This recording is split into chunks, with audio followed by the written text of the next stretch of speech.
Have you ever felt like you wished you had a map for your life? You know, some kind of personal guide to your strengths, your challenges, and where you're headed? Well, in the ancient traditions of India, that map has a name, the Vedic birth chart, or as it's often called, a Kundali. Today, we're going to break down exactly what that is. This is the big one, isn't it? That age-old question. For thousands of years, we've looked up at the sky and wondered. Now, the system we're exploring today doesn't exactly see the future as being set in stone. Instead, it suggests that the stars offer a kind of profound language for understanding the patterns and the energies woven into our lives. Okay, let's dive right in. This entire practice comes from an ancient system called Jyotish, and that word literally translates to the science of light. The whole idea is that the planets and stars are these massive luminaries that, well, shed light on our journey here on Earth.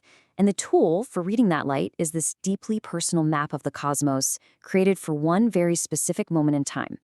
So what is this map really? To put it simply, the birth chart, the Kundali, it's a snapshot of the heavens. It captures the exact position of all the planets at the very moment you took your first breath. And this is absolutely crucial. This is not like your daily newspaper horoscope that applies to millions of people.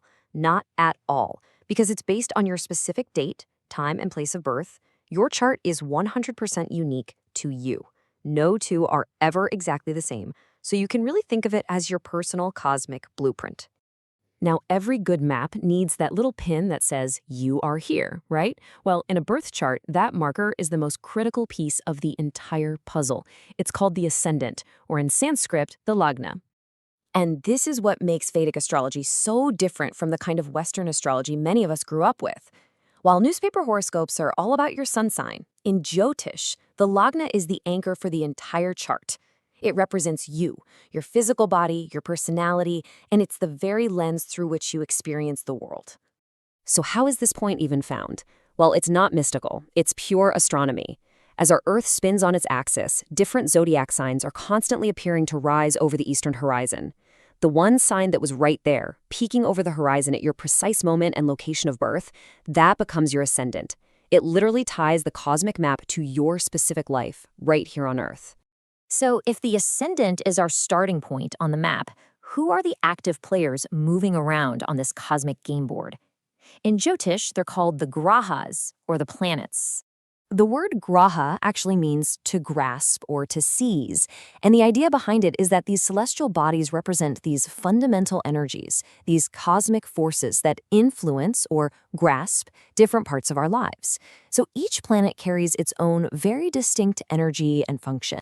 And of all those players, the two most important are the big ones, the luminaries, the sun and the moon. The sun represents our soul, our core self, our vitality. And the moon, which is incredibly important in this system, represents our mind, our emotions, our consciousness. They're basically the king and queen of the chart. Okay, so we've got our starting point. We've got the players. But where does all the action happen? This is where the 12 houses, or bhavas, come into play. They create the very structure of the map itself. The chart, the Kundali, is divided into 12 sections, and we call these houses. The Sanskrit word for them, bhava, means a state of being. A great way to think of them is as 12 different arenas of life. You know, career, relationships, home, spirituality. The planets are always moving through these houses, and as they do, they activate those specific areas of your life. And this table here illustrates it perfectly. Look at the first house. That's always the ascendant, so it represents the self, you. Then you've got the fourth house, which relates to your home, your mother, your deep emotional world. The seventh is the house of marriage and all kinds of partnerships. And the 10th house, that governs your career and your public life. Where the planets are placed in these houses tells a really specific story about those parts of your life. So how do all these pieces actually come together? We've got the ascendant defining the map, the planets as the actors, and the houses as the different stages. Well, this combination creates a dynamic story. A design that actually unfolds over your entire lifetime. See, a birth chart isn't static. It's not just a fixed picture. Its potential is activated over time through this really unique timing system called dashas. You can think of these as planetary periods. Each period is ruled by a certain planet, and when that planet's dasha is active, its energy and the themes of the houses it influences, they become front and center in your life. It's the system that shows when the promises and challenges in your chart are most likely to pop up. This brings us to what is maybe the most crucial takeaway. According to this philosophy, the birth chart is not a rigid, unchangeable destiny. It's best understood with this beautiful metaphor. The chart is the tree. It shows your inherent nature, your built-in strengths and weaknesses, but the fruit that it bears, that depends on how it's nurtured. It depends on your choices, your actions, your free will. It's all about revealing potential, not predestination. So ultimately, understanding your own cosmic blueprint isn't just about trying to predict the future. As this quote from Robert Swoboda puts it so well, it's about learning to read the patterns of reality itself.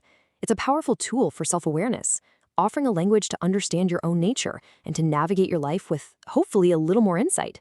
It really just poses the question, what could you learn if you could read the book of you?